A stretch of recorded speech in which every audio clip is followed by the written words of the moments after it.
Welcome to my channel. And this is English Podcast Station.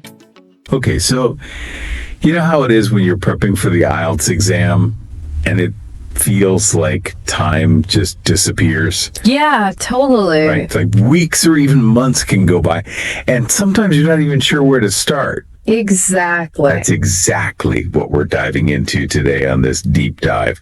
Staying productive during your IELTS prep. Yeah. I mean, if you think about it, you're not just learning English for fun, right? You're trying to hit a specific score for university or for work or for immigration, whatever your big goal is. Exactly. So it's not just about like casually picking up some new words here and there. Yeah. You actually need to make serious progress. Fast. So we're going to look at how to study smarter, not just harder, how to make the absolute most of the time you have. Yeah, because you've got those 4 big skills to tackle, right? Listening, reading, writing, speaking, and they all need serious attention. They do, and it's easy to get bogged down in one area and then completely neglect another. Oh, yeah, and then there's the whole procrastination thing. We've all been there. Oh my gosh, procrastination is like the IELTS student's worst enemy. Yeah, it is. I mean, who wants to sit down and write a practice essay when you could be watching cat videos on YouTube? Right, or scrolling through social media. That's a huge one. It's the worst. And then your motivation dips because you feel like you're not getting anywhere. The motivation roller coaster, it's real. It is. And then there's distractions everywhere. You turn your phone, your family, your own thoughts even. It can feel impossible to just sit down and focus. Yeah, and a lot of people end up just studying without any real plan. They just kind of open a book and hope for the best. Yeah, I've totally been there, just flipping through pages, feeling lost. Exactly. And that's why we're here to give you some actual strategies that you can use right now to get the most out of your IELTS prep. Okay, so let's get into it. What does it even mean to be productive when it comes to IELTS? It's not just about the hours you put in. Right, definitely not. It's about the results you get. So it's about quality over quantity. Exactly. Think of it this way. You could spend like 5 hours just reading random articles in English. But if you're not actively learning new words or trying to figure out the grammar structures that are actually used in the IELTS, Right.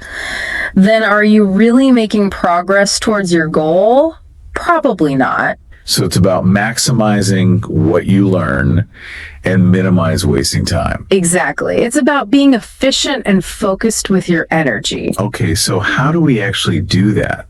Well, first we got to talk about the mental game. Right. The mental game. Because motivation is what gets you started and keeps you going. Yeah, that makes sense. And focus, that's what lets you really absorb the information you're studying. Right. It's like if your mind is all over the place, you're not going to remember anything. Exactly. And then there's time management. That's how you make sure you're actually using your time wisely. So it's like a 3-legged stool: motivation, focus, and time management. Yeah, you need all 3 to really be productive. Okay, so let's talk about motivation.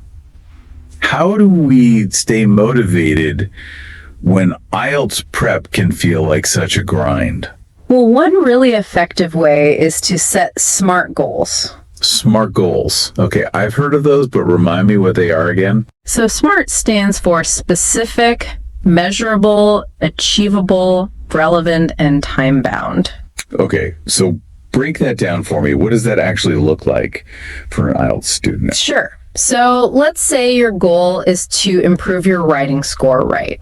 That's a good starting point, but it's not very specific. Okay. A specific goal would be something like, I want to increase my band score on IELTS writing task 2 essays by half a band. Okay, that's much more specific. And then measurable, that means you need a way to actually track your progress. So you could keep track of your scores on practice essays, for example. Exactly. And then achievable. So your goal needs to be realistic given how much time you have to study and your current English level. Right. So don't set yourself up for failure by aiming for like a 2-band jump in a week. Exactly. Small steps lead to big progress. And then relevant, your goal should be directly connected to your overall IELTS goals. So if you need a certain writing score for university, then yeah, focus on writing. Exactly. Don't waste time on stuff that's not going to help you reach your main goal. And then finally, time bound. So give yourself a deadline.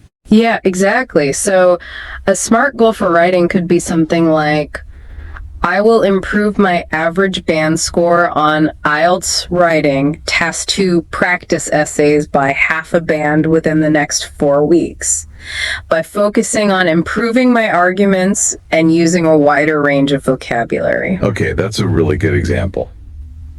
I can see how that would make things feel less overwhelming.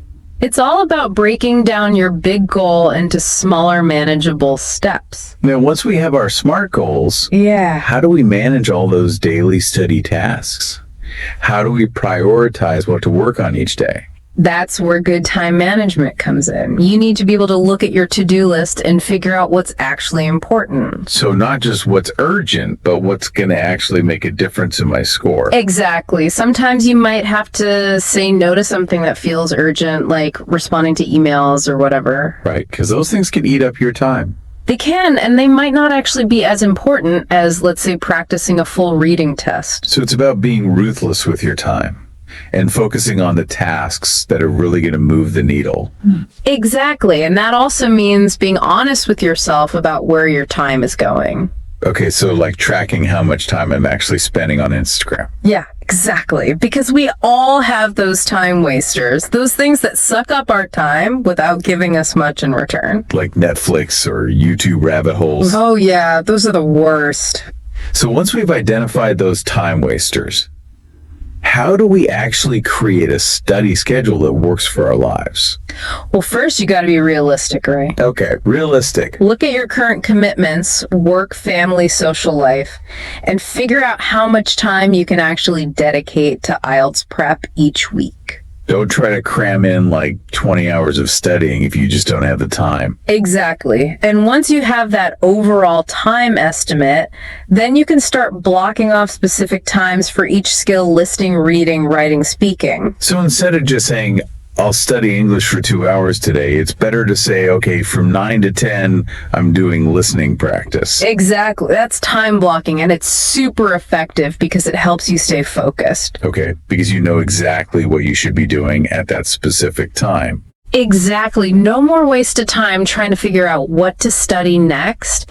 And then another really important thing is to schedule in breaks. Breaks? Yeah, I know it sounds counterintuitive, but your brain actually needs time to rest and process information. Okay, so I shouldn't just be trying to power through hours and hours of studying without stopping. No, definitely not. You'll just burn yourself out. Right. Even short breaks, like 5 or 10 minutes every hour, can make a big difference. So like get up, stretch, make a cup of tea. Exactly. And there's a technique called the Pomodoro technique, where you work for 25 minutes, then take a 5-minute break. Okay, so you're kind of breaking down your study time into these focused intervals. Exactly. And it really helps with concentration. Okay, now speaking of breaks, how do we balance all this studying with the rest of our lives? That's the $1,000,000 question, right? It is, because it's important to still have a life outside of IELTS prep. Totally. You don't want to become a hermit who only talks about grammar rules. No, exactly. So how do we strike that balance? Well, it's all about being mindful of your time and energy. Make sure you're still scheduling in time for things you enjoy, hobbies, friends, family, exercise. Okay, so it's not just about studying all the time. No, definitely not. You need to recharge your batteries so you can come back to your studies feeling refreshed. And I guess life happens, right? Things come up unexpectedly. So our study schedule shouldn't be set in stone. Exactly. Be flexible. So if something comes up, or if I realize I need to spend more time on one particular skill, I can adjust my schedule. Exactly. Don't be afraid to adapt. It's your schedule. It should work for you. Okay, so we've talked about goals and schedules now. Let's talk about where we actually do this studying. Does our environment really matter that much? Oh, yeah. It matters a lot. Think about it. Have you ever tried to study in a noisy coffee shop? Oh yeah, it's impossible to focus. Right. Your environment can either help or hinder your productivity. Okay, so what makes a good study environment? Well, first of all, it needs to be quiet and free from distractions. So no TV, no loud music. No, definitely not turn off your phone notifications. Or even better, put your phone in another room. Oh, I like that idea because my phone is like a black hole of distraction. It is for most of us. And what about the physical space itself? Make sure it's comfortable. Okay, so good lighting, a comfy chair. Exactly. You don't want to be hunched over a tiny desk with a crick in your neck. No, definitely not. And what about keeping things organized? Oh, that's super important. You don't want to be wasting time searching for your notes or your textbook. Right, it's like having a clear workspace equals a clear mind. Exactly. Keep your study materials organized and easily accessible. Now, we've talked about minimizing distractions, but what about technology? Can we use technology to our advantage? Absolutely. There are tons of great language learning apps and online resources that can be really helpful. Okay, but I guess the key is to use them in a focused way. Exactly. Don't let them become another distraction. So like maybe use a vocabulary app during a specific time block, but then turn off the notifications when you're doing other things. Exactly. Be intentional about how you use technology. And you mentioned making your study space comfortable, but can the actual look and feel of the space impact our productivity? It can. If your study space feels inspiring and positive, it can actually make you want to study more. Interesting. So it's like creating a space that you actually enjoy being in. Exactly. Maybe add some plants or some artwork, or make sure you have good natural light. Okay, so a dedicated, quiet, organized, and comfortable space. That's the ideal study setup. Exactly. Now let's talk about how we actually study. Are all study methods created equal? Definitely not. There's a big difference between active and passive learning. Okay, tell me more about that. So passive learning is like just reading through your notes or listening to a lecture without really engaging with the material. Okay, so it's kind of like just hoping that the information will magically seep into your brain. Yeah, but unfortunately it doesn't really work that way. Okay, and active learning is the opposite. Exactly. Active learning means you're actively participating in the learning process. So how can we do that for IELTS? Well, for reading and listening, you could try summarizing the main ideas after you finish a passage or recording. Okay. Or you could try explaining it to someone else, or even just to yourself. Interesting. So it's about putting the information into your own words. Exactly. And for writing, you could focus on planning your essays before you start writing. Okay, so really thinking about the structure and the arguments you want to make. Exactly. And then for speaking, you could practice speaking on a variety of topics and record yourself so you can hear how you sound. Okay, and then I can analyze my own speaking and see where I need to improve. Exactly. It's all about being proactive and taking control of your learning. We talked about the Pomodoro technique earlier as a way to manage our time, but can it also be an effective study technique? It can, because those focused intervals help you stay concentrated. Okay, so you're kind of training your brain to focus for those 25-minute bursts. Exactly. And then the short breaks help you recharge so you can come back feeling refreshed. Okay, now building vocabulary is a huge part of IELTS.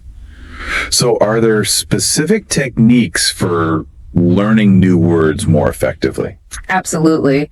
And two of the most effective techniques are spaced repetition and active recall. Okay, remind me what those are again. So spaced repetition basically means reviewing new words at increasing intervals. Okay, so like maybe review them the next day, then again a week later, then a month later. Exactly. It helps move the information from your short-term memory to your long-term memory. Oh, that's cool. And then active recall is all about forcing yourself to retrieve information from your memory.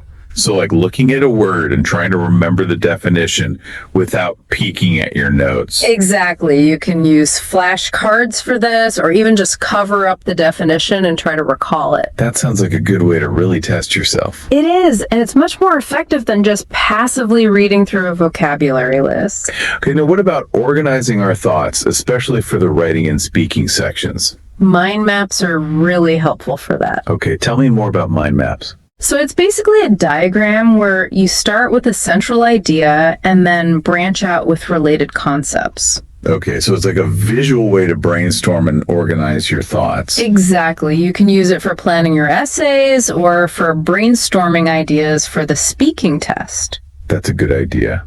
I'm going to try that.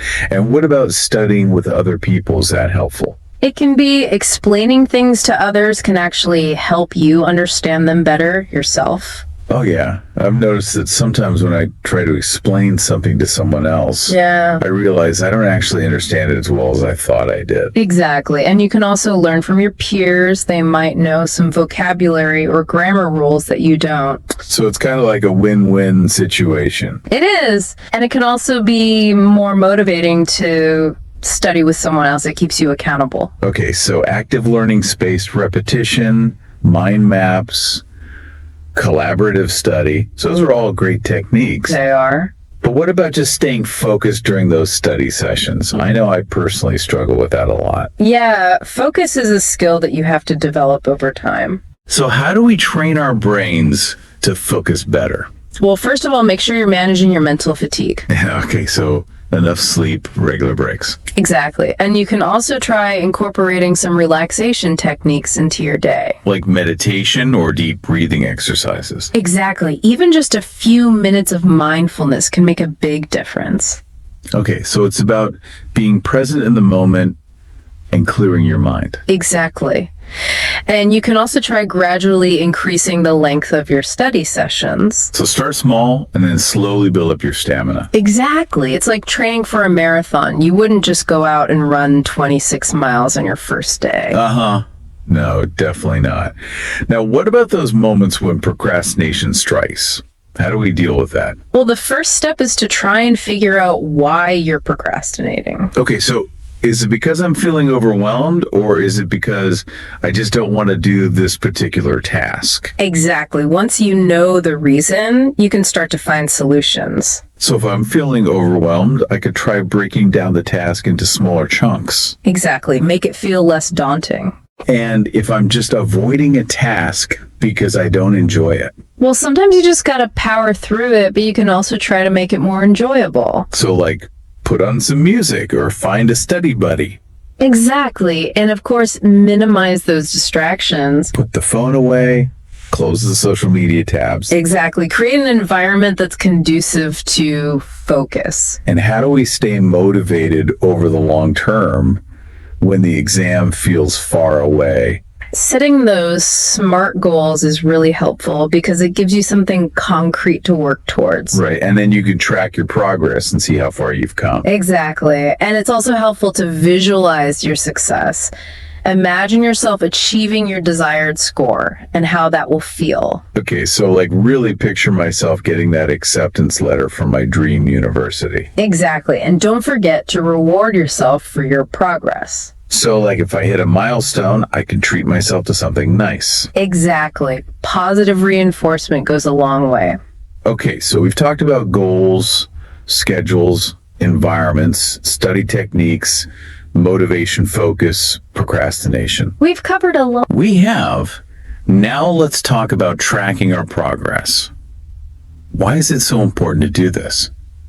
Because it helps you stay motivated. It helps you identify your strengths and weaknesses, and it helps you adjust your study plan as needed. Okay, so it's like having a roadmap for your IELTS journey. Exactly.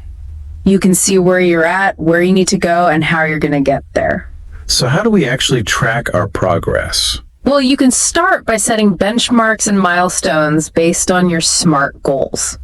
Okay, so like if my goal is to improve my writing score by half a band in 4 weeks. Then you could set a benchmark of improving by a quarter band in 2 weeks. Okay, that makes sense. And then there are lots of tracking tools and apps available that can help you monitor your progress. Okay, I've seen those apps that can track your vocabulary and your practice test scores. Exactly. Those can be really helpful. And of course, the most important thing is to regularly analyze your performance on practice tests. Okay, so don't just take the test and then forget about it. Really dig into the results and see where I made mistakes. Exactly. Identify your weak areas so you can focus on improving them. And I guess it's also important to celebrate our achievements along the way. Absolutely. Acknowledge your progress, no matter how small it might seem. Right. Give yourself a pat on the back and stay motivated. Exactly. And then finally, make sure you're regularly reviewing your overall goals and your study plan. So make sure everything is still relevant and aligned with my needs. Exactly. Because as you progress, you might find that you need to adjust your focus or your strategies. Okay, so to sum it all up, what are the key takeaways from today's deep dive? Okay, so remember, productivity is about working smarter, not harder. Okay. Set clear, smart goals, create a realistic study schedule, optimize your environment, actively engage with the material use, effective study techniques, stay focused, stay motivated, and track your progress. Wow, that's a lot to remember, but it all makes sense. It does, and the most important thing is to just start taking action. Right? Pick 1 or 2 things that you can implement this week and see what happens. Exactly. Experiment and see what works best for you. I love that advice. And for our listeners, I challenge you to think about this. How can you apply even just one of these productivity strategies to your IELTS prep this week? Yeah. What small change can you make that will have a big impact? It's all about taking those small steps consistently. And before you know it, you'll be well on your way to achieving your IELTS goals. Thanks for joining us for this deep dive. Thanks for having me. Next time. Bye.